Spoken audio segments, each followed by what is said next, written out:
हमें तो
बहन, मैं विनती कर रही हूँ, आप ये बात नहीं मान रही हो तो मैं अगर ये बात आपके देवर जी जान जाएंगे ना तो आपको बहुत कष्ट देंगे। दुख इस बात की थोड़ा ध्यान दे बहन कि आपके देवर जी जंगल का राजा है, जंगल का शेर है। अगर थोड़ी सी भी गलती आप कर दोगी वो जान जाएंगे तो आपको इतना कष्ट देंगे कि आप खुद ब खुद उस कष्ट को संभाल नहीं पाओगे। धुमा हमरा की करते गे, चकतवा हमरा की करते गे, ओकरा से हमें फरियाल में, तू हमरा से पहले फरियाल ने तोरा में जना जना करियो तना तोरा कर भी अभियो बोल तो ठीक छौ, आ नहीं तो तोरा मारते मारते बैटिक डोन क्या देबै तोरा की आगे तू बोलिया कहीं का गे डालाही बहिना गे सुना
निकल गई अब सनवा की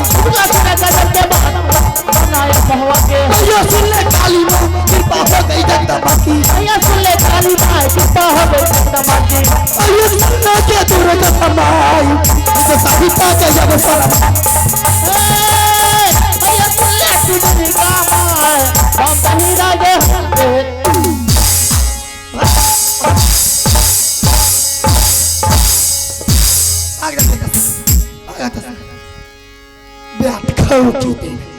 रानी बना सना के तोरा तो ढेरी भर तक ख्याल लगी कोई चला हमें बेलने जेबे आ तू बेलने जेबे रानी बेट खौकी के बेटी मारते मारते तोरा वो चक्कू मार बने एगे हमें तो जायज से तोरा कुरमैया के कहेला बजा वाला और बजा के आवाज कम करू। जायज से तोरा दादा का कहेले जाओ जदि सुन लता ने त जना छमकी बने छी त वना नचनिया बना देतो तोरा। सुने छो बाबू सुनी न मायो एगे बैठ खाओ की के बैठी गे एगे बैठ खाओ की सही कर बैठ खाओ की तारा बेटा के लटा चढ़ा दे तारा बेटा के तारा बेटा का भगवती चढ़ा दे फैरारी बैठो की एगे तोरा रात आगरा पहाड़ पर हुर पर बीच कान घुर पर ओया मलोया बीच कान खोया गे सुन ली के एगे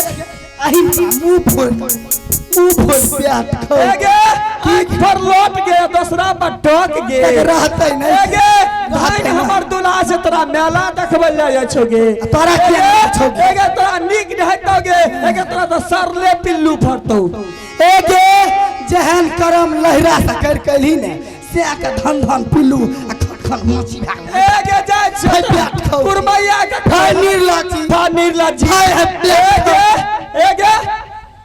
एगे हमें तो देखलियो तोरा की गे जैन हमर दूल्हा के तोरा मेला घुमा दे छो नहीं त तोर मटका धुम्मा जे छौ देखे छौ कोई एगे हमें एहन छी हमरा ले जा छ तू मोहन छी किया ले छौ एगे चकत भी नीक न है तो जाय छ तोरा पुरखैया के कहै ले एगे गंडवा मोर गेल दे आँख तोरा भला भई बैठ खौ की बेटी रारी त रहसैले बाबू जय दिन से बैठ खाओ की अइलो तय दिन से करे हमें कर धर का करने खैने से बैठ खाओ की पलंग पर उतरे के नाम नहीं छै नहीं थारी दतो नहीं बर्तन दतो ई गंदेवा पदवा पता उठ जल्दी तोरे मार बुया तोरो मार यही बुढ़बो का मार फुटा ले दारू पकड़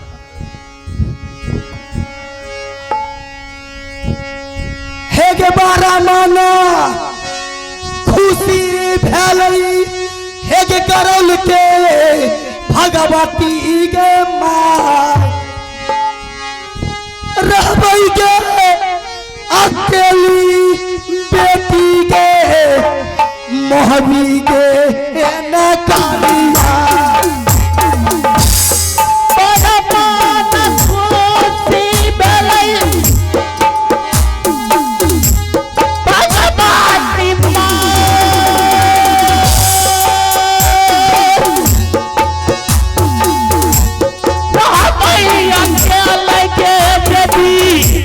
मगर मोहबी मैया के सुइगल काली मेरी जमाई रही है सही तो मैया ने आज बेटिए जब है कि सुनल तू का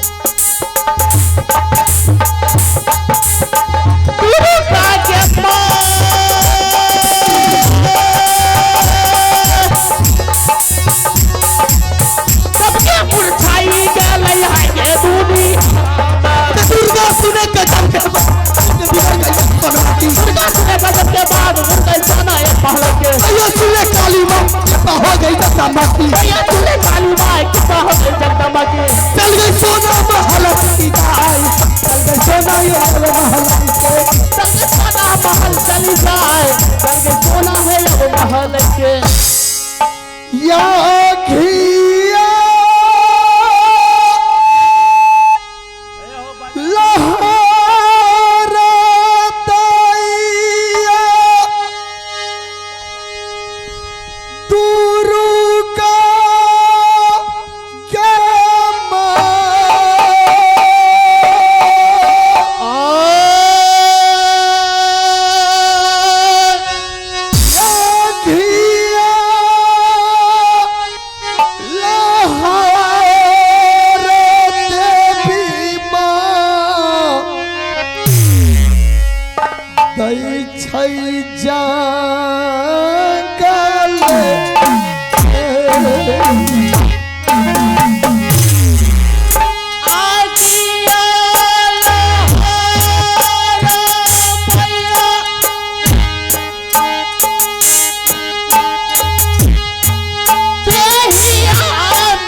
नाची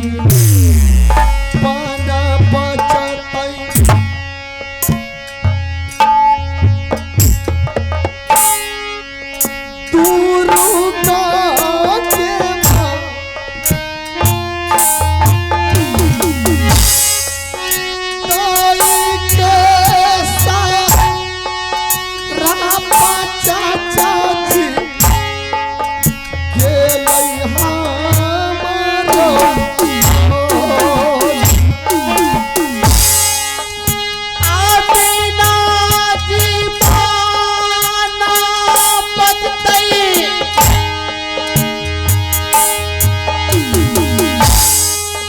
दुर्गा के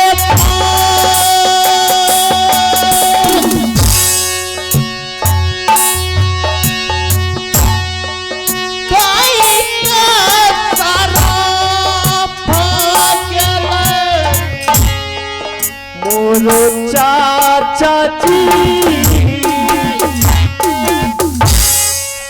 रही रही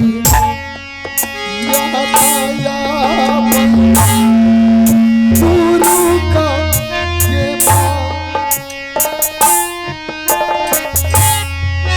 रही रही याद हमारो या बच्चा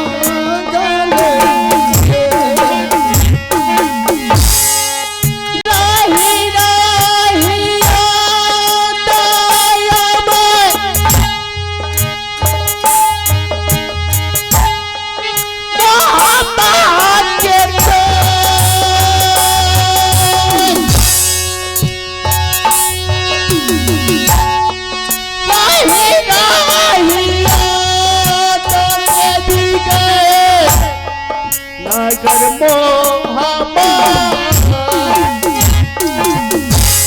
या पाना चिमा चाहतै दुर्गा के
रही रही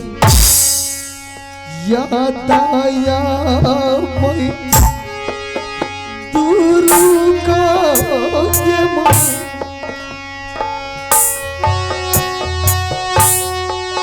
राही राही या तो हमारे या भाई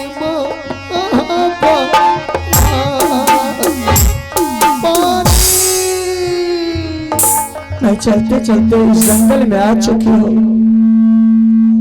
ना जाने इस रास्ते में कौन ऐसा मुसाफिर है पानी के लिए तरस रहे हैं। ना जाने किनके सुहाग है, किनके मांग के सिंदूर है, इन्होंने पानी के लिए व्याकुल हो रहे हैं। मैं ये सोचती हूँ कि अगर इन्हें पानी नहीं पिलाती हूँ तो इनके तन से प्राण छूट जाएंगे। लेकिन अब मैं बगल में नदी बह रही है, मैं जा रही हूँ, इन्हें पकड़ करके इन्हें पानी पिला दूंगी, फिर मैं अपने स्वामीनाथ के पास चली जाऊंगी और उन्हें मैं सारी हाल कह करके सुना दूंगी।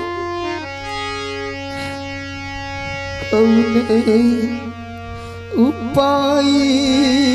करवई दुर्गा के माँ या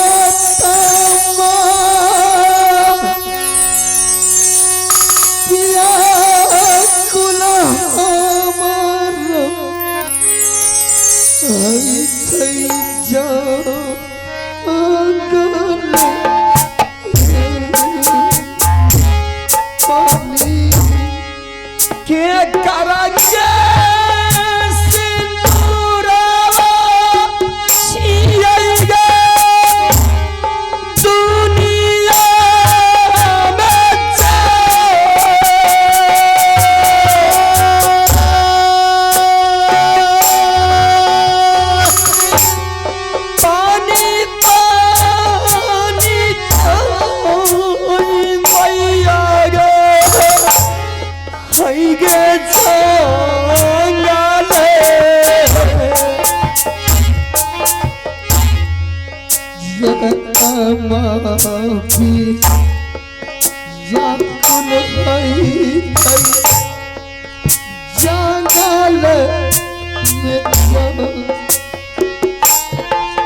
स्वामी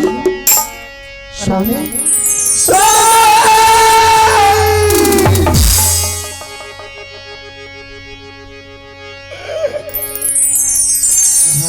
यहाँ आई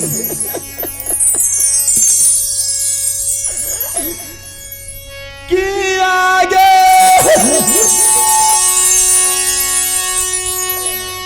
बिगारी दलिया जगदम्बा मैया गे मो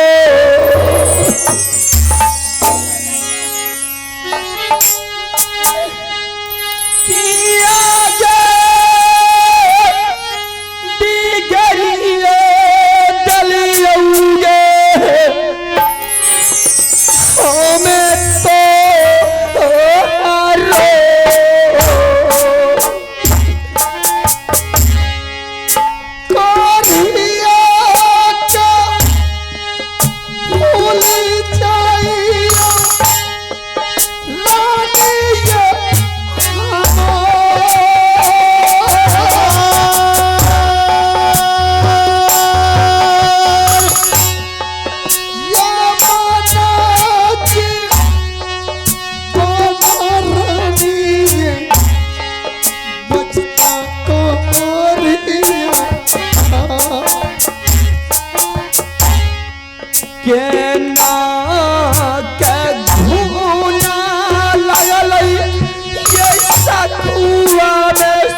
स्वामीनाथ, सबसे पहले तुम यह बताओ कि तुम रंग महल को छोड़ करके इस जंगल में क्यों आई है? स्वामीनाथ, मैं ये लोहा के शरीर में जंग कैसा, ये वीर बलवानों के सखवी के शरीर में ये दीवार कैसा, मैं ये जानने के लिए चाहती हूँ आपसे। क्या सुनने के लिए चाहती हो? हाँ स्वामीनाथ। रानी, एक दिन की बात है, चाचा सैयद बनारस किला को छोड़ करके राजमहुआ आए और राजमहुआ में चाचा जी बोलने लगा कि रुदल सिंह तुम अपना बेटा दे दे, मैं मक्का मदीना हज करने के लिए जाऊंगा। मैंने चाचा जी को बहुत समझाया कि चाचा जी मेरा बेटा अभी 5 बरस का बच्चा है, नादान है, वो नहीं जाकर के मैं जाऊंगा आपके साथ, आप हमें ले चलिए। चाचा जी बोलने लगा कि मैं जाऊंगा तो तुम्हारा बेटा को लेकर जाऊंगा। मैंने चाचा को बहुत समझाया, चाचा जी गुस्सा में आकर के बोलने लगा, मैं अपने आप पर काबू नहीं किया रानी, मैंने चाचा के ऊपर हाथ उठा दिया।